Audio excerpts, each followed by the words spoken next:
Hey,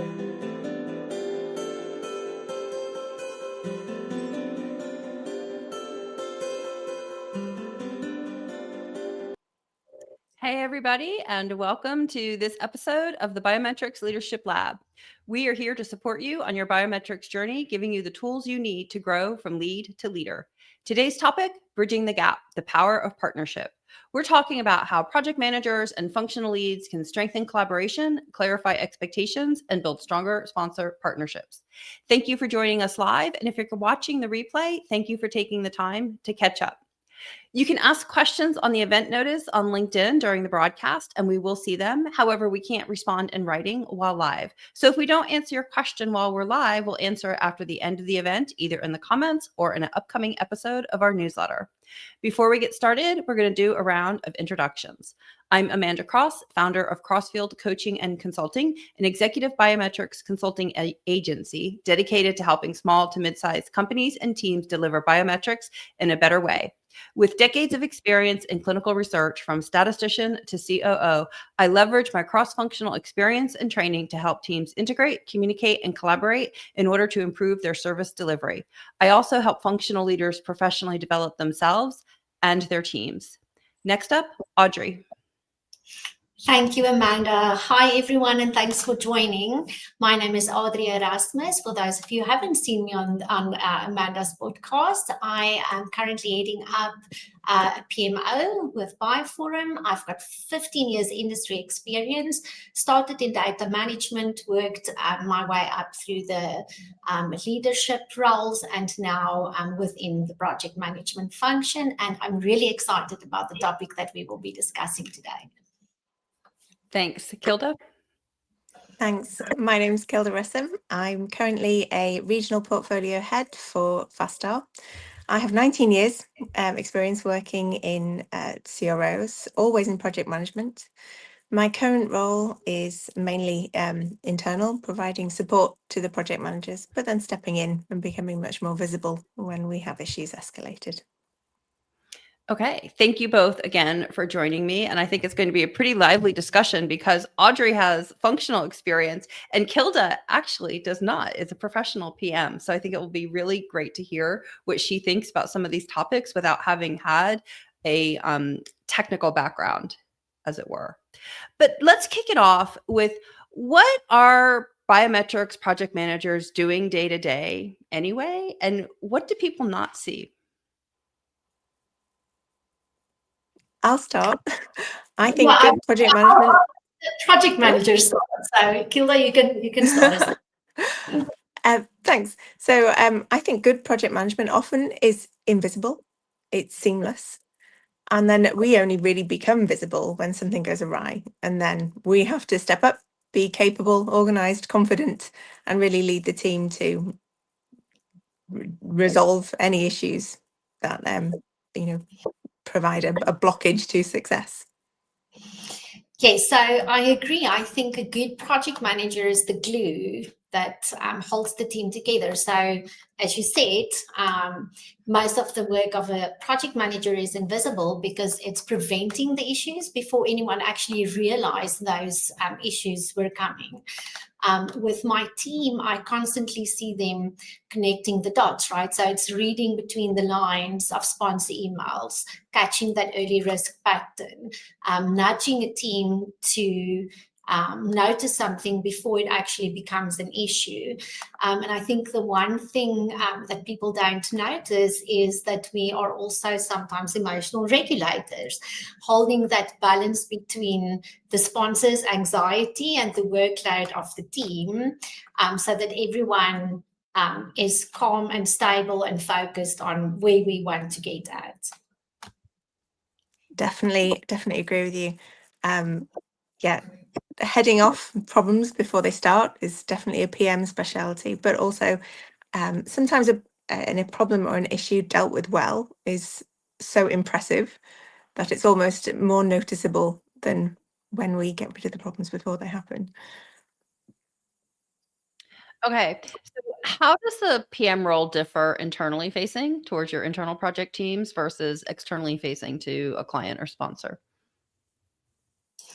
So I think internally, for me, the PM team are more facilitators and orchestrators. So it's aligning all of the different functions towards a common goal. So simplifying that complexity, making sure that we are all telling the same story. Where externally, the PM becomes more of a translator. So it's turning all of that technical detail that you've obtained from your functional leads into something meaningful that the sponsor can understand, but also protecting the team from unrealistic expectations. Yeah, I would completely agree. We are the face of the team to the sponsor, and then vice versa. We're the representative of the sponsor to our internal teams. And I think what we do is that we present what is a complicated joint effort internally. That's presented as one cohesive team effort to sponsors. And then internally, it's a bit different because you're able to encourage a team to really dig down to resolve the issues, and it gets quite complex away from the sponsor's view. And internally, the PM can be a little bit more direct with the operations team, right? With the sponsor, you have to sort of translate that message in a way that they can understand, but also understand what it means for them, while keeping them calm. Where internally, it's really being direct, saying this is what we need to do, how we're going to get it done, and supporting the team to get to that goal, and then translating that so that your sponsor can understand. Yeah, and I'm just going to add, because we've mentioned keeping the sponsor calm and calming anxiety a couple times already, and we've just started. And a lot of times that's because if a project manager is really involved in talking a lot to the sponsor, there might be some problems coming around. And coming up on deadlines, whether they're project-related deadlines or corporate deadlines on the sponsor side, there can be some anxiety just around meeting them and what's going to happen, and problems, maybe they don't quite know the details of the day-to-day that the team is going through. And so it can be a little bit of a black box. So I think that it's not that sponsors are running around angry all the time. It's just that deadlines come up and it's unclear what's happening. And a good PM is able to walk them through what's happening, so everybody knows we're all working together, which is a really great segue, because I teased a spicy question. I just want to add, Amanda, and that goes both ways, right? Because you sometimes understand that there's a corporate deadline at your sponsor side that they need to meet, and why there's some anxiety around that, which the internal team does not always have an understanding of. So a good project manager also translate that back to the team to make them understand why we are trying to achieve a certain deadline. Thanks for that. And I think that's a really great tie into kind of our spicy question that I was teasing this week, is really directly, is where does a PM's loyalty lie? Because sometimes the team thinks it lies with the sponsor, and sometimes the sponsor thinks it lies with the team, and maybe it should lie someplace else. So what do you guys think? I was wondering if Kilda and I answered this at the same time, if it would be the same question, but mine is going to be with the project and the success of the project. That's where the PM's loyalty lie. I would slightly differ. So obviously it's that balance. It is the success of the project. That's why we're all here. But I think when all is said and done, when it really comes down to it, you have to look after your internal team. Everything rests on them. So I'm not going to call it out, but everybody pay attention to what they didn't say, right? They're looking for success, and they're looking after their project team. So Audrey was talking earlier about a good PM that maybe people don't see is them connecting the dots and highlighting problems before they happen. So what can PMs do to help leads take on anticipating project needs and risks before they become issues? I think this links in with what I said previously. So it's that context sharing, which is key for the operational teams. If the PM shares the why behind decisions and not just like, this is what we need to do, that helps the leads to anticipate risk for their specific area. So it's also what I encourage the PMs to do is look for that subtle signals, change in tone, if a question is repeated, if there is hesitation. And that's something that they can help the leads to also anticipate from a sponsor. We often find that sponsors communicate a lot without saying it outright, and PMs are usually the first one to spot that. So bringing leads into the bigger picture to understand helps them them and the rest of the team to avoid last minute surprises in a project setup. Definitely. And practically, of course, your risk log, you've got to keep that updated. And I really encourage teams to think of it as a worry log. Anything that is concerning you or worrying you, it's hard sometimes to think of risks, but if you think of worries, they are actually your risks. It's the same thing. I love that. I don't think I've ever heard anybody refer to it that way before, but I really like it, because if it's something that's keeping you up at night, Exactly. it's a risk. It's a risk. Yeah. And I also really liked Audrey's tell about questions repeated, because Yes. I've done so much work on CRO side. I mean, I think most people know that about me. But when sponsors keep asking the same question, or the PM is asking the same question, and you as a lead think you've answered it, if they're still asking the question, there's a communication gap. And I'm not going to say it's one party's fault or the other, but however it's been answered, isn't satisfying the need of the question. And so a great tell from a lead side is if you see your PM or your sponsor continuing to ask the same question, you just need to level set. And I'm going to say, if you're seeing repeated questions in email, have a phone call or a conversation to kind of talk through it so you can understand what's going on. Sticking with that communication loop, I think everybody wants a good partnership. Everybody thinks everybody's going to be great and get along all the time. So, and I think really people do want that, but it can be the stress of a project that gets people a little bit on edge. So how can sponsors, PMs, and leads give each other feedback in a way that strengthens the partnership? So I would say, try to look forward, not backward.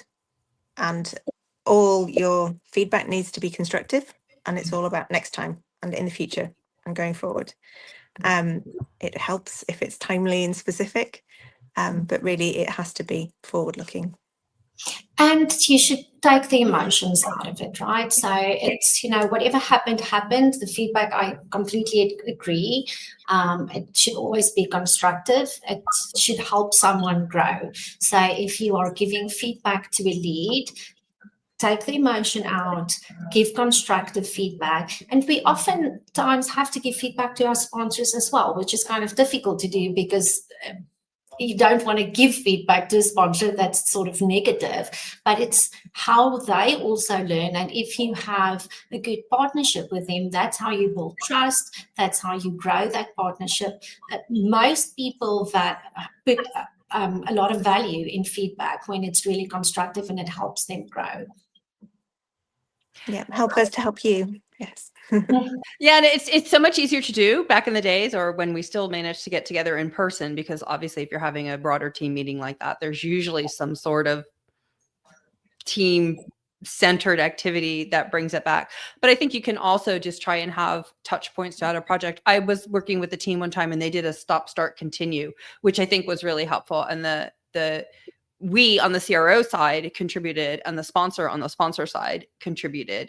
And it was just a bunch of sticky notes thrown up on the window, but it was easy. So it was kind of anonymous, but it was easy to see what the teams felt like was getting in the way, or what they really wanted to see continue, or something new to bring to the team. So I kind of always tuck that one away. So what happens if the communication loop isn't working well? What do you do? How do you reset it? Well, I think reset, that's the key there, right? So I think to reset the loop is to bring everyone together and go back to the basics. So understand who's accountable for what, how do we communicate, what decisions require alignment first. The moment or when you can really see when that communication loop is breaking is when people are unsure of who's responsible, or when there's side conversations starting to happen to understand what's going on. So for me, to reset that loop is sort of to get everyone together and to say, okay, let's just see who's accountable for what's up next, how do we communicate it, and what are the decisions required to ensure that we're aligned on how we are moving forward. Yeah, for sure. And I think before you get to that stage, a really good sign that the relationship or the communication loop isn't working is, big awkward silences in meetings. If you're not having a proper discussion, then it's not working properly.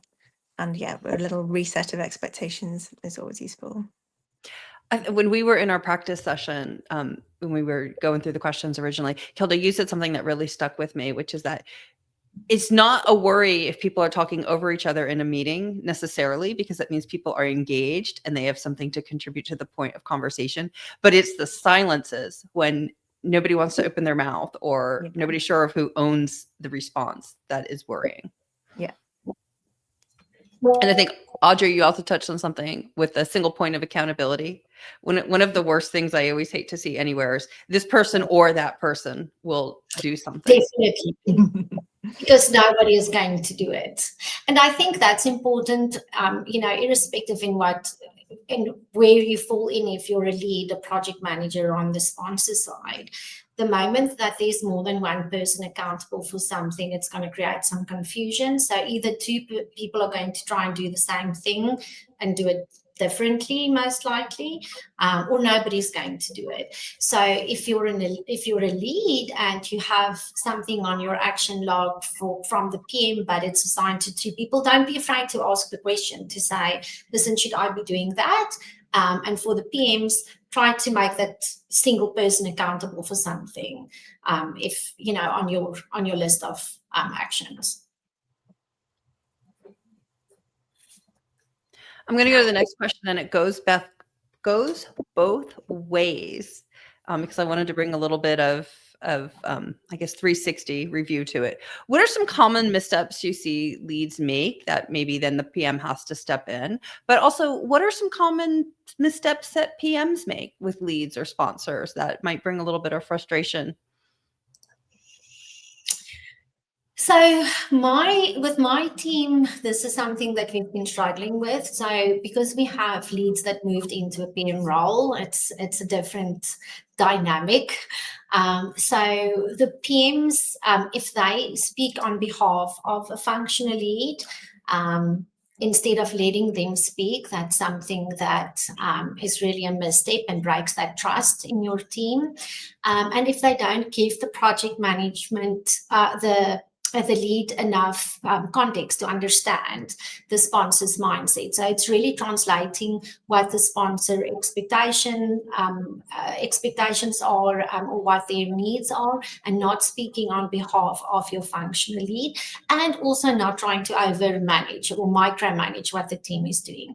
But then from a lead side, it's important that, because we have a scenario where we didn't have project managers in the communication chain. So to not go directly to the sponsor with an answer, but to keep that communication through your project manager, because you can create expectations that the broader team maybe is not aligned with yet.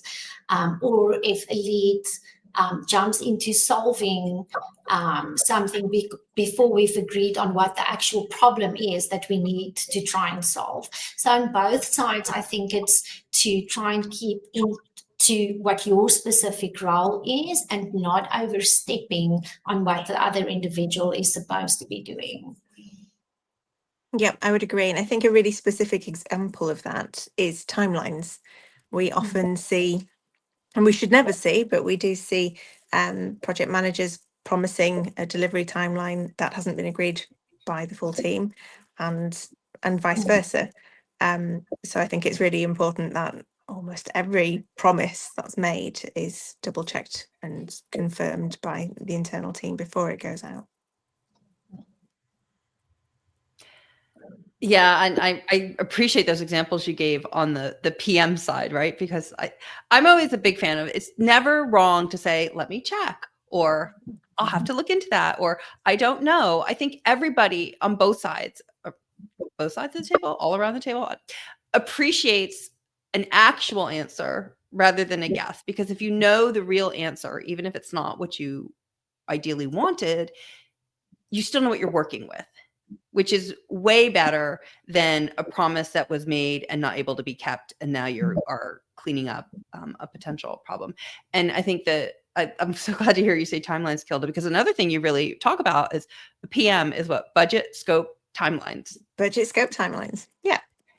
And and I think as a PM, especially if you've come from a functional background, it can be really easy to start talking about topics related to technical topics. Yeah. And I think something that really resonated with me, what Kilda said when we had this, when we had our prep call, is that it's the easiest way to break the trust with your team.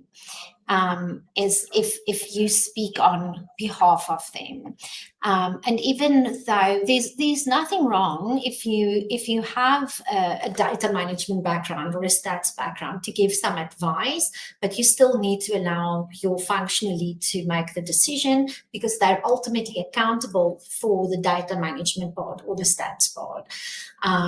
Amanda, what you touched on now, and I think it's something that, because of our personalities as leads and project managers, it's difficult for us to say, I'm not entirely sure, let me check. So you don't always have to have the answer for the sponsor in that specific call. That's why you have functional leads that you work with that are the experts for their specific function, and you check with them. You might, based on your experience, know that something is possible, but something else within that specific department, let's say within the build team or the validation team, is going wrong, or there's a resource need there. So now they can't commit, and you weren't aware of that, although in a normal scenario, this can be done in 5 days, but just because there's some internal things that you weren't aware of, it can't be done. So it's really important that you keep the trust with your team, and that your team can trust you not to overpromise to a sponsor, because if you don't have their trust, it becomes really difficult to get the project to a successful outcome. I would agree. And it's also a respect thing. You shouldn't be answering for your leads. You should be respecting them and their position and the fact that we work as a team. So promising on someone else's behalf is kind of disrespectful.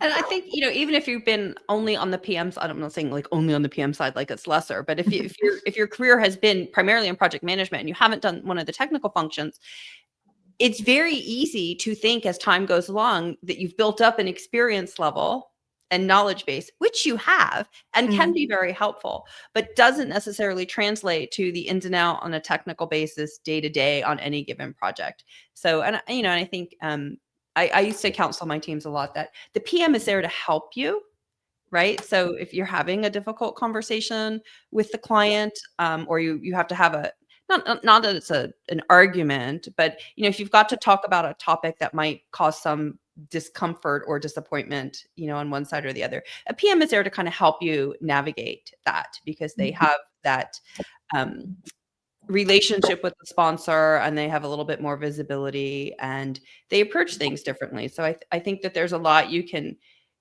take from bringing your PM with you to some conversations, if only to have a little buddy and some backup, to moral support. Exactly. Like that would be the word I was looking for. I definitely feel like as a PM, we're here to promote expert to expert communication, and certainly not interfere in that. But if there's anything to do with budget, scope, timelines, then yeah, we're there. Okay, so how can PMs support collaborative internal communication? In an ideal world, data management, stats, programming, medical writing are having, and we're talking strictly biometrics look here, but they're all having all the conversations they need and everything's working well. And the PM is sitting there thinking only about budget, scope, and timelines, but that's not always the case. So how can a PM help the teams work a little bit better together? I think by being the example, by bringing the right people in to the calls, and by calling them out when they're needed, and really promoting people's roles and that best practice of communication. And I think also there needs to be one source of the truth, right? So the team needs to know where to look for it. So there shouldn't be, if there was a meeting, there should be meeting minutes sent to everyone that everyone knows what was discussed, what's happening, what's coming next. So that there's sort of a rhythm to the communication and how it flows. And then when things do get stressful, for the PM to help set the tone for everyone else. So that's where that example part comes in, Kilda, where I think if the PM is the one that sort of has to stay calm, set the example, get the right people at the table to discuss how to solve something. But on a day-to-day basis, it's having that quick touch points, making sure everyone is, knows what's going on, what's coming next. And I think that really helps so that it's collaborative across the different stakeholders that they work with. You guys said a couple things.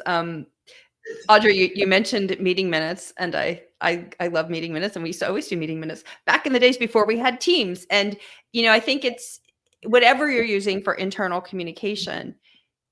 It's great for the two people who were involved in that chat, but that information doesn't necessarily propagate into the rest of the team. And so somebody needs to make sure that decisions are documented and it's very clear where the source of truth is.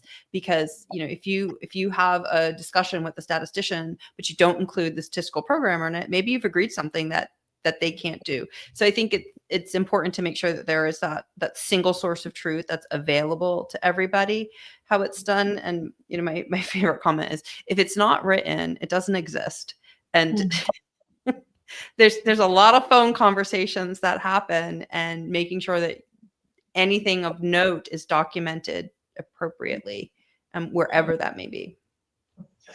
And I think something else that the PMs that's also important to support, collaborative communication between the different groups is for the PMs to give credit where credit is due. So when you meet that go live timeline that was really difficult, give credit to the lead and the builders and everyone that worked together on meeting that milestone, or the database lock, or getting the CSR out, or whatever the case might be. But that credit given to the teams that actually really performed the work helps them to feel noticed and appreciated, and that just helps with that collaborative communication for the rest of the project or future projects. I would agree. I think we are, as an industry, very quick to jump on constructive or poor feedback. And we do need to celebrate our wins and our deliveries, definitely. Yeah, I'm a huge proponent of, celebrate the good. Mm-hmm. But people talk about, you need to do a lessons learned, and do a lessons learned on things that went well too, because teams that are performing well and led by an effective project manager have a lot to share. Share the good stuff, not just the bad. Here's a question we got, so really curious to hear your feedback on it. Is, what communication style works best for you, especially when you're handling urgent or complex tasks? And I would probably say urgent or complex deliverables, maybe. For me, making things very, very simple helps. I'm not a programmer, I'm not a statistician. I mean, it has to be simple for me. And I think if I can understand it, everybody can. So really, if you are able to simplify issues and decisions, then in a way that everybody understands, I think that's my go-to for complex problems. Oh, for me, I agree. Like it needs to be simplified, but also if there's something urgent or complex, is getting the right people at the table. I don't like to discuss it over email. Set up a quick meeting, make sure you have the key role players there, and discuss it so that you can sort of get to the root of that and move forward. Yeah, one of my favorite phrases, people probably get sick of me hearing it, is, and I don't know the exact quote, but it's a very American reference, but apparently Abraham Lincoln once said, "If I have 8 hours to chop down a tree, I will spend 6 sharpening my axe." And I planning is key. And I think if you have something that's urgent or complex, people's immediate feeling is to jump in and start figuring it out because it's hard and it's urgent and people are waiting. But as Audrey said, bringing the right people together to talk through it and understand what the strategy is and understand the timelines associated with it and understand who's accountable for which step can go a long way in helping make sure it's very clear and it's getting handled appropriately. It also lets you do my favorite thing, which is make sure everybody's talking about the same thing when they're using the same words. And something that I think that's really important from a project management perspective, because what you said now, Amanda, is like everyone's sort of freaking out and talking over each other. So if I have the right people at the table and everyone's talking, what I like to do is just take a step back and say, okay, so this is what you're saying, this is what you're saying, this is what we need to just reframe it into context, make sure we're aligned and we're agreeing on what is the next step. Because that also helps to sort of calm the group down. Everyone is like, okay, we've got this, we've got a plan, and this is what we're going to do. And for me, that's something that helps, is just taking a step back, rephrasing or reframing the problem, making sure we're on the same page and we have a solution, and then saying, okay, person A is accountable for this, person B for this, and then, of course, just following up afterwards. But I think from a PM perspective, that really helps to just calm everyone down once you have that plan and make sure that you're aligned. That's that scope and timeline of Kilda's Magic 3 budget scope timeline.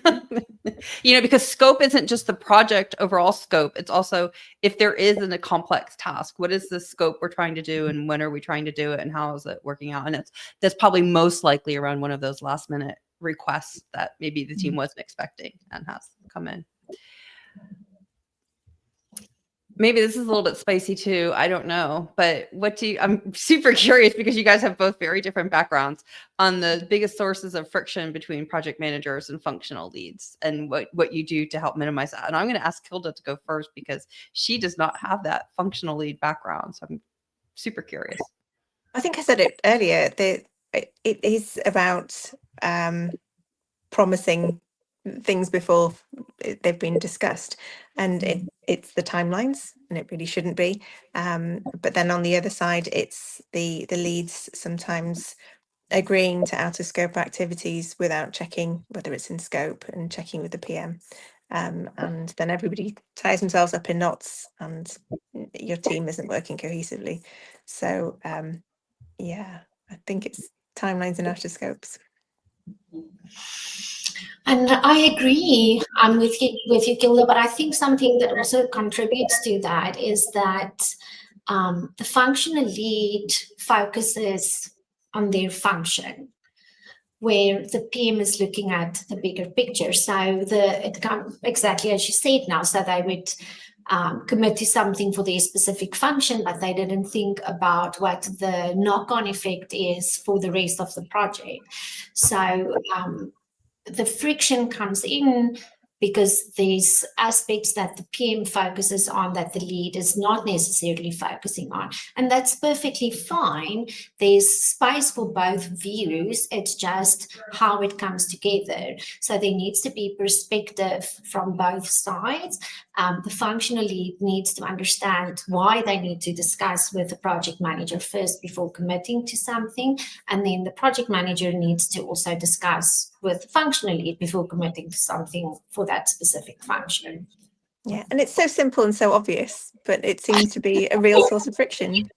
Yeah, budget scope timelines. I think that if you as a lead are having a conversation with a sponsor and they're asking you to change timelines that have been agreed to, or they're saying, can you just, it's this, my statistician background showing, but can't you just add this table, or can't you just do this? And that becomes a scope and a timeline item. And I don't think a project manager needs to jump in and start talking about the feasibility of it, but you're talking about deliverables that are changing the scope or changing the timeline, and that has a knock-on effect to a budget. And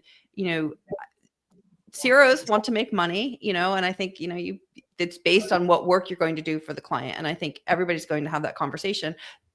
at some point, the person who's best aligned to start having those negotiation type conversations with the client is the PM.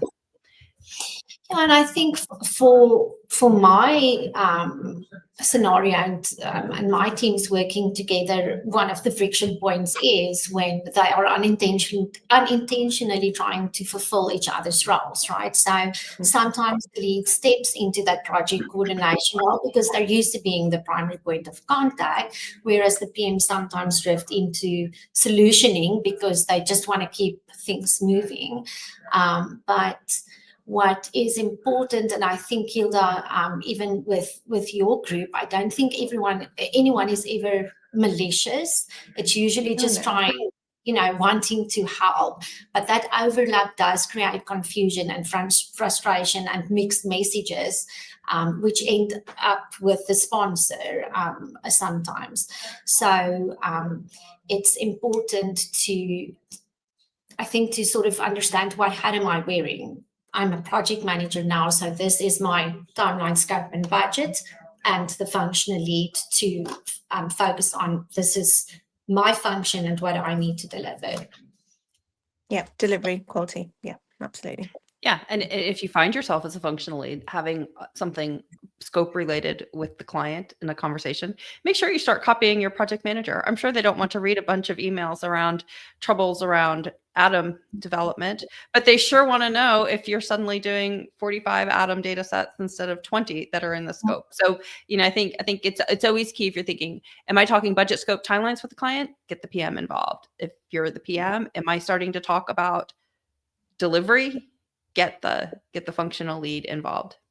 Yeah, sounds so simple. It's perfectly clear, it's just, but it's a real life stress of a project on any given day may or may not let that come to fruition. How can project managers support leads developing their client relationship skills without overstepping? So I think it's communication is key as a PM and as a lead. So I think as a PM, if you are encouraging that expert communication that the leads should be having, and the leads are comfortable with that, that is a really good step for the leads. So I think the PMs need to sort of let go of the communication and allow their leads to speak freely. Yeah, it's making space for the leads to speak, right? So confidence grows when they have ownership of their function. But I think something that is also important is it depends on the lead that you're working with, but if it's a relatively new lead, it's always good to maybe just have a prep call before the actual sponsor meeting. If there's something that sponsors are sensitive about, make sure the team is aware of it. And if there's a need for that, you can debrief after the calls. What worked? What could you improve? But it's really going to be dependent on the type of lead. If you have a really strong lead that's been a lead for many years, it might, there's no need to prep them. You can share, listen, sponsor is sensitive about A, B, and C, and they will know what to do with that. So I think as a project manager, if you have, let's say, the passion for also developing leads into project managers, or if you have a lead that wants to become a project manager, it's good to sort of prep them, have debrief calls with them, but give them space to speak. Don't speak on behalf of them. Let them grow their confidence in being in front of a sponsor and speaking for their own function. Yeah, that's great.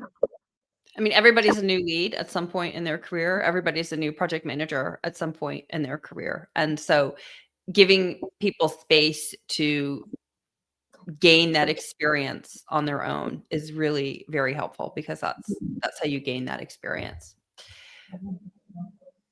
We've been talking a lot. I skipped a question because I think we kind of have covered most of it, but we've been talking a lot about functional leads and PMs and knowing or not knowing. But let's say we had a functional lead who wants to move into project management.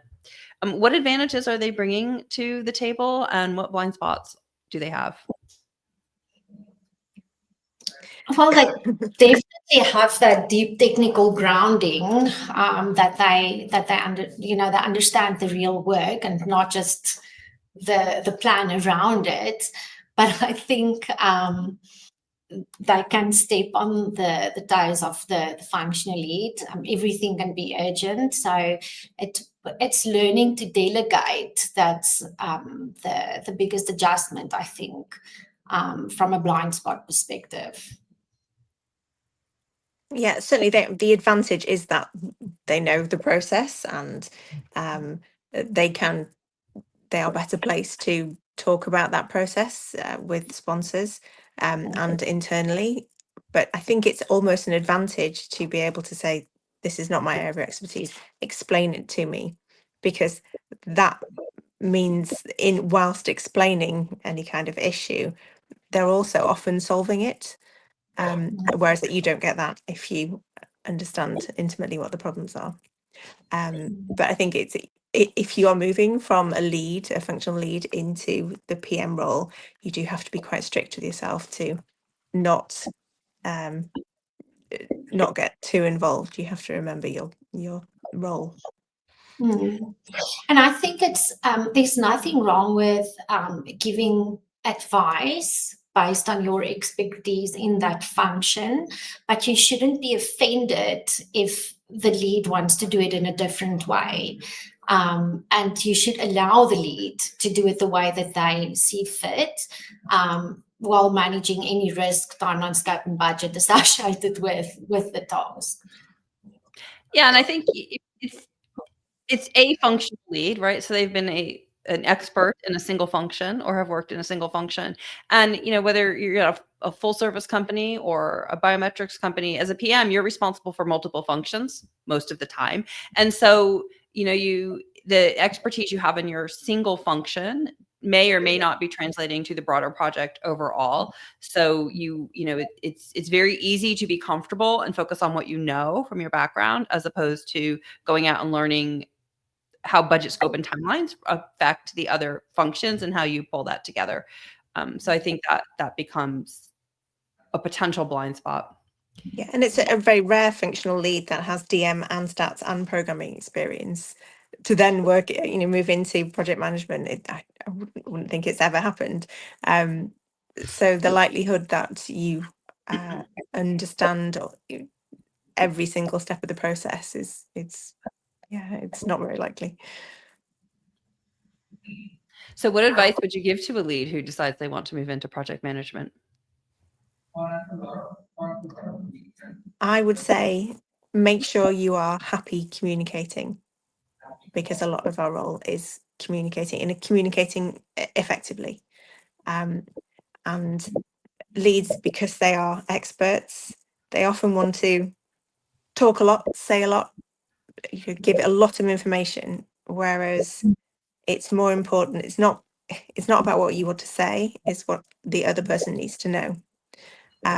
So I think to be able to succinctly and efficiently communicate on almost every topic is an area that they need to focus on. And I think if you're coming from a functional lead position now, so you already have within your team where you're working with a junior data manager or a junior stats programmer or a junior statistician. So practice stepping back and allowing them to do a task so that you can see if that's something that you're comfortable with doing, because that if you move from a specific function into a project management role, that's what you have to do. Even though you are the expert, you will have to allow the expert to do the work. So practice that within your current setting and see if it's something that, how you feel about it, delegating specific tasks. But I think, what Kilda said, that communication is the biggest thing. You need to be able to understand what the team is saying, translate that to the sponsor, and also translate what the sponsor needs to the team, while keeping everybody engaged, keeping the collaboration between the different teams, and ultimately, getting to a point where you have a successful deliverable. And that's you cannot be the one that loses your cool. You cannot be the one that gets completely anxious and freaks out because everything is not going well. I mean, you can, but not in front of your team. Then you come to me as your manager, you go to come and help you. But you need to be able to keep that calm and help the team to understand what the problem is and what we need to do to get there. If that's something that you struggle with, then that's something you need to practice or take courses on, how to get clarity out of chaos through communication. Definitely, that's really important to keep your head and present this calm exterior. Definitely. I was going to say this is a similar a question in a similar vein to one I've discussed with other people on different podcasts, which is, what do you do if you're an individual contributor and you want to move into management, like line management? Like it's the same thing. You're moving away from your area of technical expertise and you're moving into something else. And so what do you want to do? What makes you light up when you come to work during the day, right? Is it really getting everybody to work well together and nailing through timelines? And if it is, that is something that's going to be a mark of a good PM. If it's that you really like writing statistical analysis plans and you can't imagine giving up statistics, you might not want to be a line manager, or you might not want to be a project manager. And so it's thinking about what are the areas of your role that really energize you and help you want to come to work every day, and where does that fit into the different roles and options you have in front of you. Okay, real life lessons. What's the biggest challenge you face between sponsor, PM, and leads, and how did you solve it? Kilda, you want to go first? Okay, I'll go first. So it's when a team loses confidence in themselves and they look to one person for direction. So whether that's one person on the internal team or the sponsor, when we lose our confidence, that's when the relationship just breaks down, and that is not an uncommon situation. I mean, sometimes it's personality, and there's not a lot you can do about it other than maybe change one or two team members. But sometimes it just needs a refresh of expectations, what we expect from each of the team members. And that often does work. It's a reminder of what we're trying to achieve and what behaviors we need to display to get us there. I think so. For me, the challenge was not really project specific, but it's setting up this PMO with the team members and within the company and the way that we've decided to do it. So the building of the PMO, because we've moved from a structure where leads were the primary point of contact to a model where PMs became the coordinators. It required a lot of clarity building. We're still working on it. The leads really needs that reassurance that the PM is not taking away their visibility or what they do. The PM needs to learn how to step back from the technical details and truly operate at an oversight level. So we talked about this during our prep session as well, where we started off with defining the RICE, and where we are now, where we need to go and look at it again and really see what works and what didn't work. And I think we've we've gained a lot of successes over the last year and a half, but there's still a lot of work that needs to be done with this. So it's definitely something that we're constantly working on. But that for me is one of the partnerships, and for the sponsors as well. We've had sponsors that are legacy sponsors that they weren't used to having a project manager. So we also had to communicate to them that you will now have a project manager. You can still speak with your functional leads, but It was a mind shift for them as well, and really making a success of it. And I think we're on the right track, but it's still in its growing pains, if I can put it like that. And I think that's the difference between an organization that has a more mature project management function and structure, and I'll just use the word racy that Kilda has, and one that is newer, that's kind of finding their way. And I think, Audrey, you bring a really nice refresh into it to say, we're 18 months in, 24 months in, what's working, what's not working, where are the rough points and how do you straighten those out? And so, just how you shift internal working practices can be a challenge. I wasn't going to answer this one, but I am, because I want to say that, Kilda, you mentioned it, communicate. I always think everything revolves around communication. The toughest challenges I've seen are where people think they're communicating about the same thing, but they're not. And you can see signs of that by growing frustration on the project team, by growing signs of frustration on the sponsor team, the same issues being raised on both sides in emails, right? If you're seeing something come across the email, we said it earlier, 2 or 3 times, you probably need to get it out of email and start having a conversation about it. And often the way to reset that is to say, let's just have a conversation. Let's set up a little meeting, 15 minutes, and talk about it. And, the words, when I say this, I am thinking this, is that in line with you? And probably 99% of the time, if it's reached a point of frustration, the other person is going to say, no, that's not what I was thinking at all. And once you figure out what problem people are trying to solve, it becomes much easier to solve, and you can kind of reorient the team members.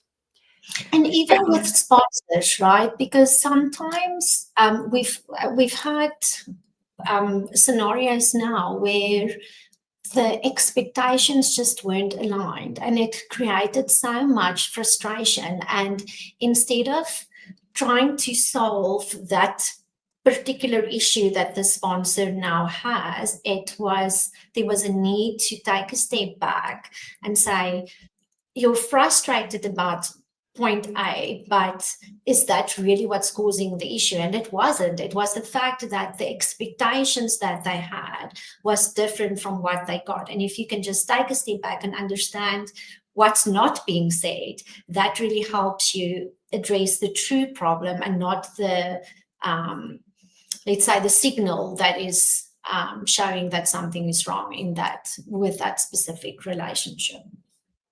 And relationship is something that, surprisingly, we've not really touched on, because if you've built that relationship, the communication is so much easier. And they're probably 2 sides of the same thing, but relationship building is so important. What's your biggest tip for doing that?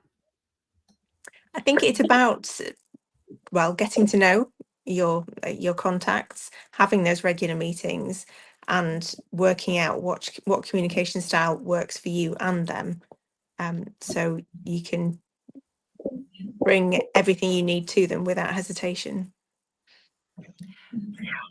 I'm glad you brought up the relationship, because you're right. We didn't bring it up in any of these questions, and we're almost done. But I think that the stronger the relationship is throughout the course of the project, the easier it is to navigate issues as they arise, right? I say it all the time. There's never been a clinical trial run that hasn't had a problem. And it's how you face that problem and fix the problem that really matters. And the stronger the relationship, I think the easier it is to manage that. Straight up. Kilda, what's your opinion on just having informal chit chat at the start of every client call and building it that way? It's something that I'm really bad at, but it's something that I'm working on. Definitely. I think it does help. Yeah, so I was going to say that, Amanda. I think what I try to do that is, try to, how's your day been? What's the weather like? And just have that chit chat if there's time for that. But I think something that is really important is just to be honest. There's nothing worse in breaking trust. If the situation is bad, it's bad. Just be honest and say, this is where we're at, this is what we're going to do. Don't try to sugarcoat it and make it into something that it isn't. Come to the table with the solutions that you have, but be honest. I've had so many scenarios where the situation, the way it was communicated, they were trying to put it in a different light, and it always ends up just being worse if you are not honest from the start. So if it was you that made a mistake, own up to it. We're all human. Yes, the sponsor might be really mad. Yes, there might be some repercussions or knock-on effects of it, but be honest and have the solutions ready, and then you can work on the problem and try to solve it together. What's one thing you'd wish you'd known earlier in your career as a PM? I think to trust my gut more, which is something that I've really learned to do. So if something feels off, it probably is. So it's learning that nuances that's not being said. And that, I think it's not just only at work, but I sort of ignored it a little bit more at work and tried to focus on the facts and just what needs to be done. But if something feels off, it probably is like if the silence on the meeting, to understand that doesn't mean it's great and nobody has anything to say. It means that it's a problem that nobody has anything to say. So to trust that inherent feeling that you have as a project manager, as a person. Mine is still about trust, but slightly different. I think I was too trusting. As when I first became a PM, I was trusting that people would do what I was expecting them to do, and deliveries would happen as I planned them. So what I like to say is trust but verify. There is no harm in checking things are on track, checking that something is still on somebody's to-do list. I needed to be more proactive at that when I first started, certainly. I love trust but verify. Have you felt that with the verify that people might feel that you're micromanaging? It's a risk, but I don't think so. If you're just sending a quick Teams message can I just check? And sometimes I say I'm being paranoid, but and I don't think anyone really minds. Just it's not a long. It doesn't take long to send a quick Teams message just to say, yeah, on track. I don't think that's interrupting anyone's workday. Last word you want to say about project management and partnerships? Shall I go first? Okay. Sure. So, Okay. oh, sorry, go on. Okay. So, my last word is that what I like to remember is that we are all actually, we all have the same goals, and it doesn't matter whether you are DM or stats or programming, whether you are sponsor or CRO, whether you're a third-party vendor. Actually, our goals are all exactly the same, and that is to do our work efficiently and quickly, and bring these medicines to market faster. And and to not waste time and money on a compound that doesn't work. Patients are waiting. That's my last word. So I actually shared with my team an article that I read on LinkedIn a couple of weeks ago, but there was something that really resonated with me, and that's going to be my last word for today, is that project management isn't about being the expert in every field. It's about enabling experts to deliver their best. So I think if as a project manager, if you can grasp that and you can get to a point where you can enable the functional leads to deliver their best, then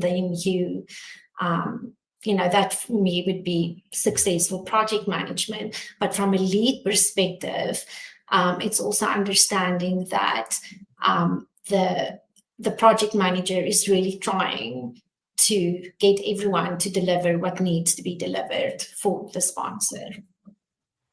Everyone's trying, right? Everyone's doing their best at the end of the day, and patients are waiting. And I think we're going to leave it there. Thank you both very much for joining me today and having this conversation. And we'll look forward to the next time. Everybody have a great rest of your day.